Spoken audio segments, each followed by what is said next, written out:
Hi guys.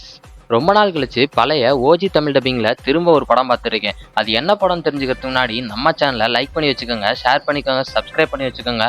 அப்படின்னா தான் இந்த மாதிரி கண்டென்ட் உங்களுக்கு திரும்ப திரும்ப வரும்.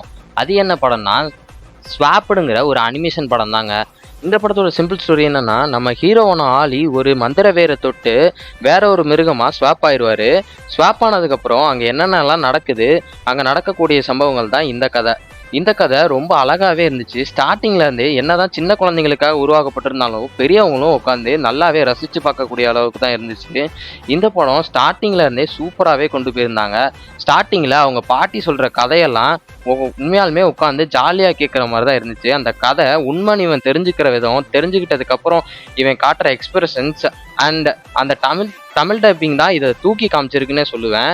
தமிழ் டப்பிங் உண்மையாலுமே பழங்காலத்தில் அந்த பென்டென், வருத்தப்படாத வாலிபர் சங்கம், ஜாக்கி சானுக்கு கொடுத்த வாய்ஸ் மாதிரி இங்கேயும் கொடுத்துருக்காங்க. நம்ம இதே மாதிரியே அனிமேஷன் படங்களுக்கெல்லாம் டப்பிங் ஓஜியாக கொடுத்தா இன்னுமே தரமாக இருக்கும்.